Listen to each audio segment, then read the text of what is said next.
પાટણમાં ભાજપનો ભગવો લહેરાયો. ભરતસિંહ ડાભી 30,000 કરતાં વધુ મતથી જીત થતાં કાર્યકરોમાં ખુશી જોવા મળી. પાટણ લોકસભા બેઠક ચૂંટણીનું પરિણામ દિવસભર આમ તો રસાકસી ભર્યું જોવા મળ્યું હતું અને સમગ્ર પાટણ જિલ્લામાં લોકોની નજર મંડરાઈ રહી હતી. ત્યારે આખરે પરિણામ જાહેર થયું, જેમાં ભાજપનો ભગવો લહેરાયો હતો. ભાજપની જીત થતાની સાથે જ લોકોમાં પણ અનેરો ઉત્સાહ જોવા મળ્યો હતો. ઠેર ઠેર આતિશબાજી કરી લોકોએ ઉજવણી કરી હતી. ભાજપના ઉમેદવાર ભરતસિંહજી ડાભી 30,000થી પણ વધુના મતથી જીત હાંસલ કરતા ચાણસ્મા શહેર ખાતે લોકોમાં ખુશીનો માહોલ છવાયો હતો. ચાણસ્મા ખાતે સરદાર ચોકમાં સરદાર સાહેબના સ્ટેચ્યુ ખાતે કાર્યકરો એકઠા થઈ ખુશી વ્યક્ત કરી હતી.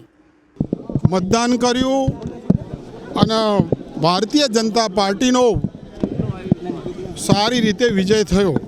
જીતની ખુશી આખા પાટણ વિસ્તારમાં છે, કાર્યકર્તાઓમાં છે અને ભારતીય જનતા પાર્ટીના સંગઠને ખૂબ મહેનત કરી અને પાટણમાં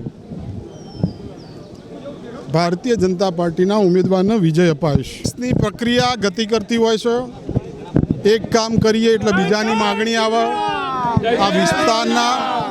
આ વિસ્તારના કાર્યકર્તાઓ, પ્રબુદ્ધ નાગરિકોના તરફથી જે રજૂઆતો આવશે, પત્રકારો તરફથી આવું તો પણ અને કાર્યકર્તાઓ તરફથી જે રજૂઆતો આવી એ બધા કાર્યો ગુજરાત સરકારમાં અને દિલ્હી સરકારમાં રજૂ કરી અને એ કરવાનો હું પ્રયત્ન કરીશ.